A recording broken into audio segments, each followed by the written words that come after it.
Oh. It has been said that reading is to the mind what exercise is to the body.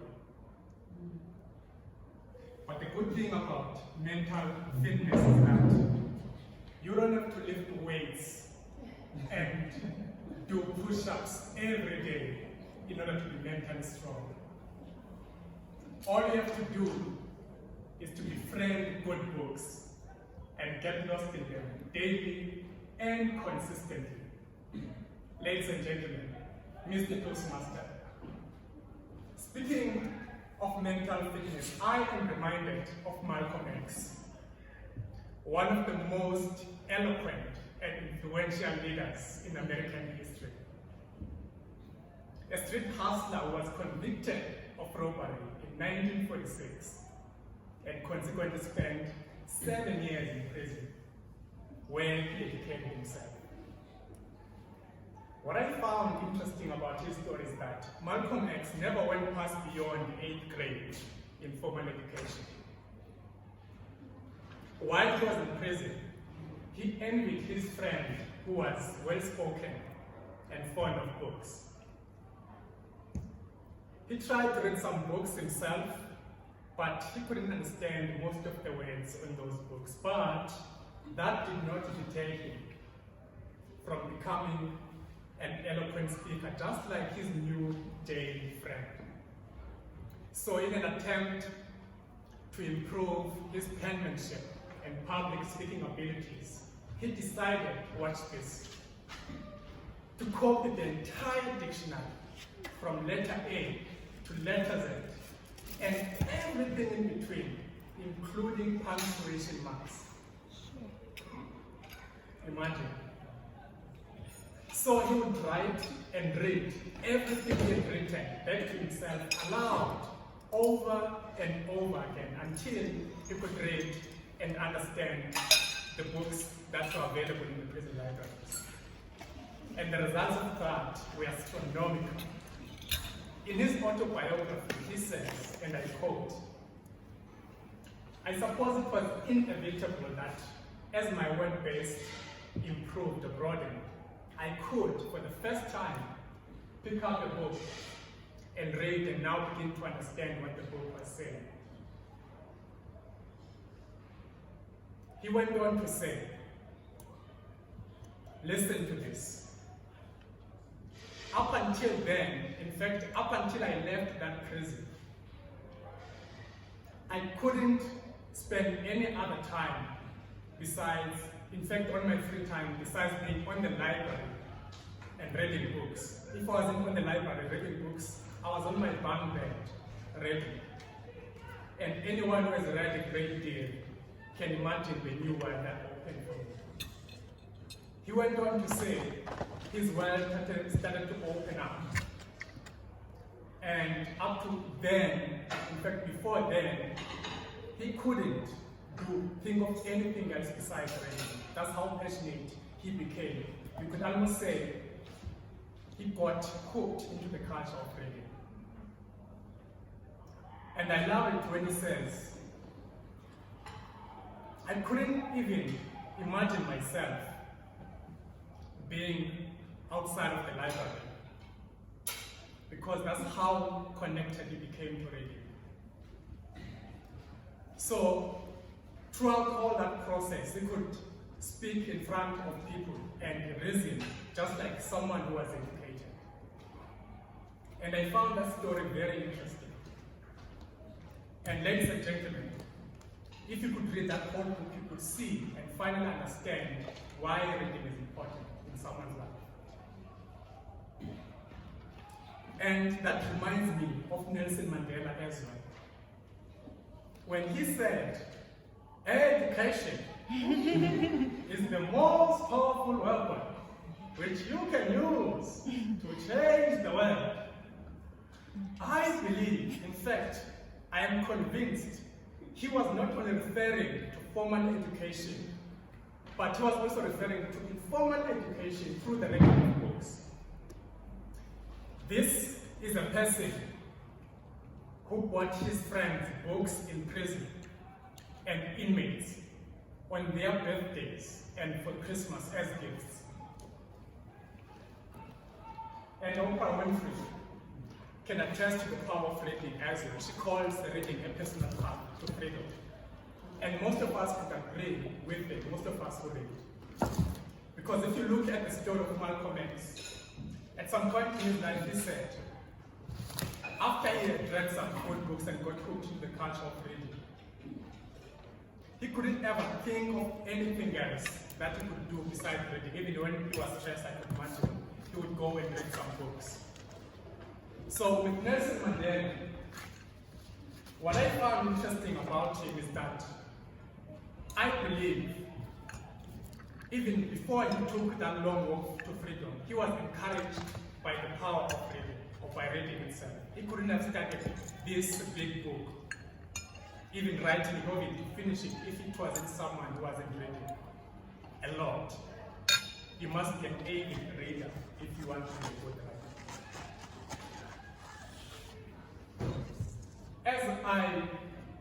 With time, I realized that it is never too late for anyone to express their fullest potential as a human being and become the best version of themselves. And I believe it all starts with reading, and I mean that. Growing up as a shy and reserved boy in the rural outskirts of the Eastern Cape, I never could imagine myself giving a keynote speech in front of a diverse audience like this. While I was in high school, I would be in awe watching young black kids on television being interviewed or having a conversation in English. How do they do it? I would ask myself, my dear, I was in high school. I was so fascinated because they spoke English as if they were having their favorite dessert.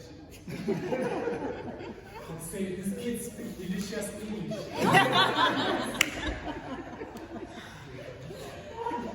So, as they spoke, they were enjoying themselves.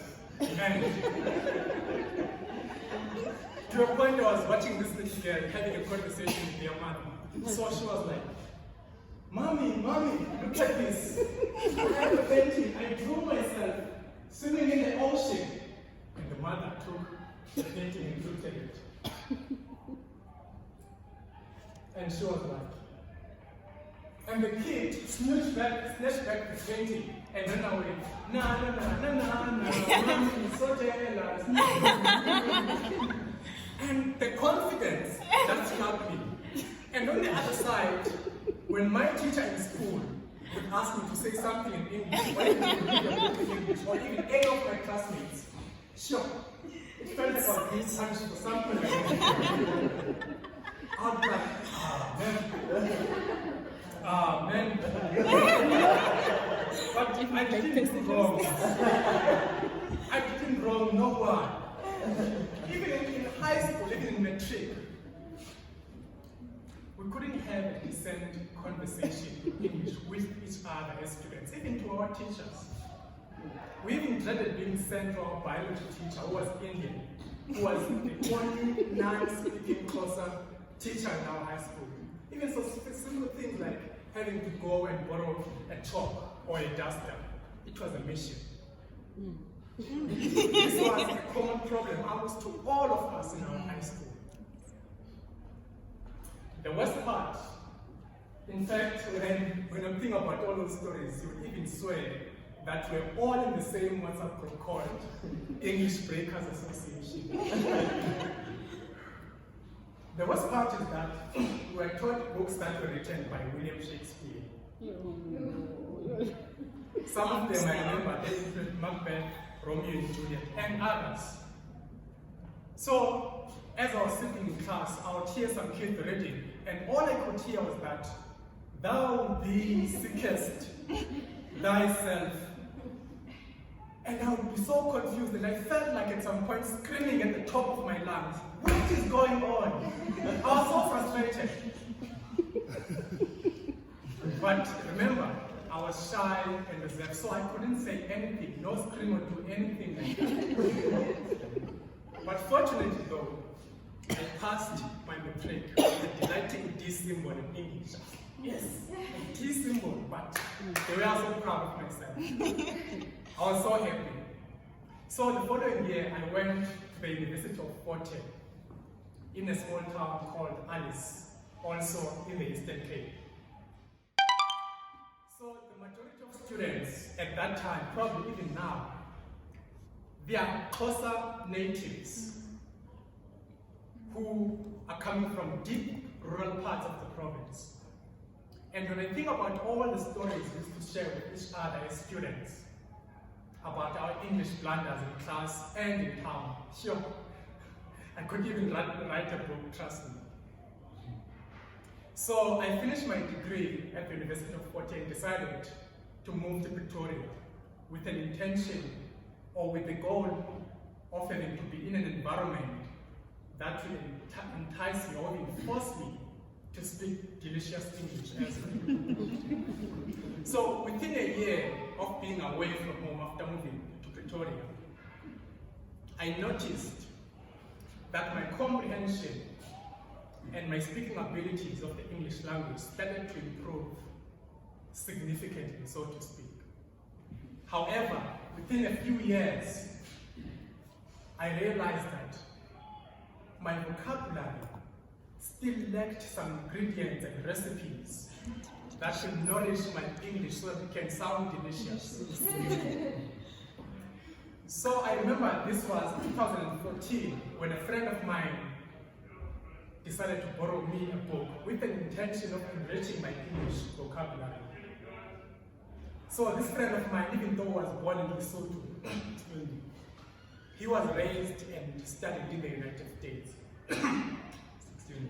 in New York specifically. So you can imagine how delicious his English was. At this point, I had never read a book outside the academic space, nor did I even own one. I didn't even think that reading books can help someone speak better English. So although I hesitated to take this book from a friend, a couple of months later I did finally read it. And I think it took about me a month to finish that book. I remember the title of the book was Milk in My Coffee by Eric Jerome Dickey. A novel, a romantic novel that opened a new world for me. Early the following year, which was 2015, I went to the library and borrowed a couple of books. One of them was Long Walk to Freedom by Nelson Mandela. In that same year alone, I read about 16 books, and I realized I was hooked for good to the culture of reading. And later on, towards the end of the year, somehow I felt like I have found my own voice, just from hearing the voices of other people through their books. And up until that point, actually from that point onwards, and I realized I couldn't take books away from me, or couldn't divorce me from books, because that would be like taking the core of my identity away from me, a very important part of the person that I am. To date, I have more than 500 books in my bookshelf. And they are not just books to me, they are my best buddies, my friends, comrades, and even mentors. I even brought some of them today as my friends and witnesses for my story.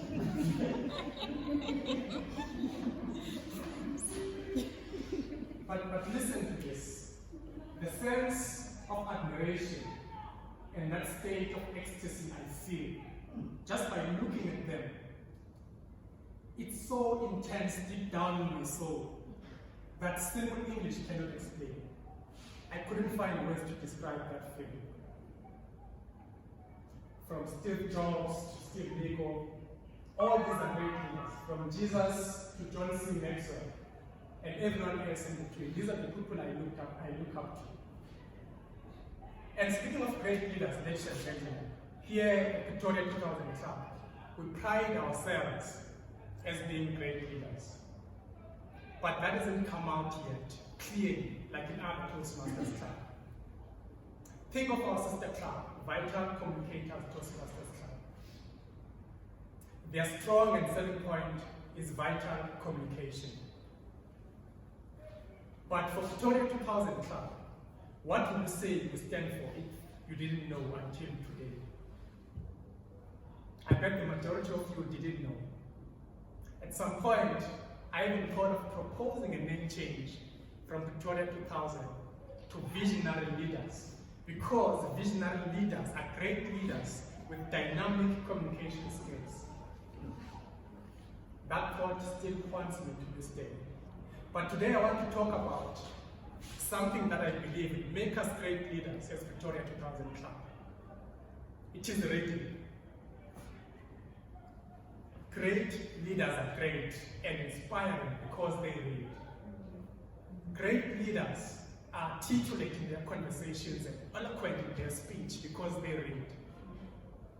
Great leaders serve others selflessly with compassion and empathy because exactly, they read. But that's not all there is to reading. Reading can change your life as well. Probably from mental imprisonment or slavery associated with stress, anxiety, or even depression, which in severe cases might lead to suicidal thoughts. I am reminded of Og Mandino, who was on the verge of committing suicide. He went to the library and read a book titled Think and Grow Rich by Napoleon Hill. His life turned around, and he went on to write about 13 books of his own, which includes classics like The Greatest Salesman in the World, The Christ Commission, A Better Way to Live, just to name a few. It is such stories that made, or actually prompted, Alvin Toffler to say a library is a hospital for the mind. Other benefits of reading includes mental stimulation, memory improvement, vocabulary expansion, horizon expansion, stress management, actually stress reduction, improved or persuasive communication skills, both non-verbal and non-verbal, tranquility, inner peace, a great sense of fulfillment, elevated levels of inner peace. The list goes on and on and on. Now tell me, ladies and gentlemen, who would not want that? Who would not want that? Maybe by the show of hands, but I bet no one will admit. We all want that. It's only acquired through the habit of reading.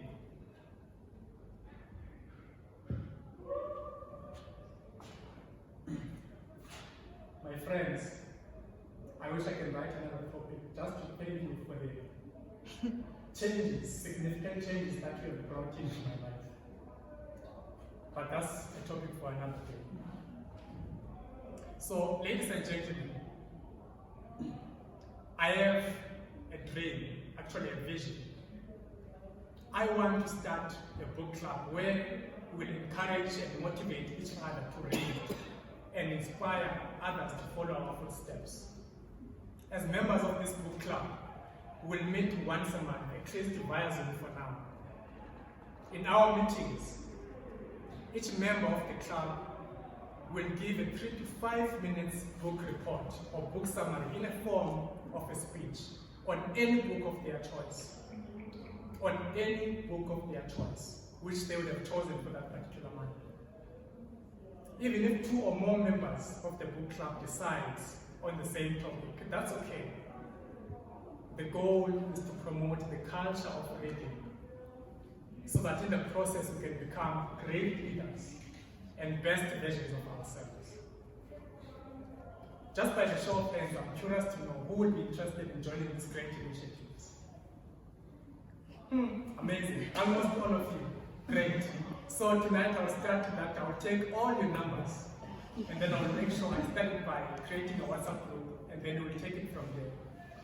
So ladies and gentlemen, I'm excited to see that you are all interested in becoming part of this book club.